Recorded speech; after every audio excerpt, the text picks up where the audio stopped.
बिस्मिल्लाहिर्रहमानिर्रहीम। ख़वातीन हज़रात अस्सलाम वालेकुम। नाज़रीन, जो है आजकल ऑफ सीजन है तो सारे का सारा जो पंखा है ये BLDC चेंज हो सकता है।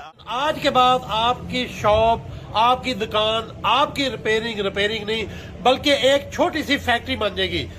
अगर आपकी किसी भी इलाके शहर में दुकान है या रिपेयरिंग है या आप नई दुकान जो है खोलना चाहते हैं तो आप कम से कम ये 10 किटें लेके हमारे वो क्लाउड फैक्ट्री के कंसेप्ट में आ सकते हैं। ये अगर आप ऑफ सीजन में चेंज करवा लें तो आजकल जो है आपको पता है कि प्राइस भी सस्ती है और जो किट है वो भी इजीली अवेलेबल है। यानी हमने क्लाउड फैक्ट्री का कंसेप्ट लॉन्च कर दिया है। वो क्या है, अगर आपके इलाके में आपकी शॉप है और हमारे साथ जो लोग अपने फैन को, अपनी चीजों को सेट करना चाहते हैं, BLDC करना चाहते हैं, तो वो हम आपकी फैक्ट्री का, आपकी दुकान का, आपकी रिपेयरिंग शॉप का जो है कॉन्टैक्ट दे देंगे। हर सिटी में जो है आज से प्लान कर लें कि आपकी छोटी सी शॉप जो है वो छोटी सी फैक्ट्री में कैसे कन्वर्ट करेगी।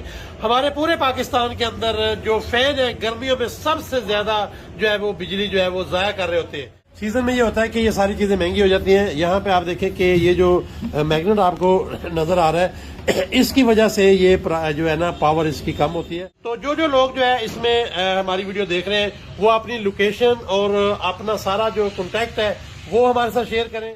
ऑफ सीजन में आज प्लान करें कि किस तरह से हर गली मोहल्ले का जो पंखा है, जो AC पंखा है, और वो आप देखें कि कितनी बिजली जो है वो जाया कर रहा है, उसको आपने BLDC फैन जो है बनाना है। गर्मी में या सीजन में बड़ा मुश्किल हो जाता है, किटें महंगी हो जाती हैं, अवेलेबल नहीं होती है और इसके अलावा और भी बड़े इशू चाह रहे होते हैं, प्राइस जो है बढ़ जाती है। पाकिस्तान के हर घर का पंखा BLDC होना चाहिए। हमारे साथ रहिएगा। बहुत शुक्रिया। अल्लाह हाफिज। Thank you.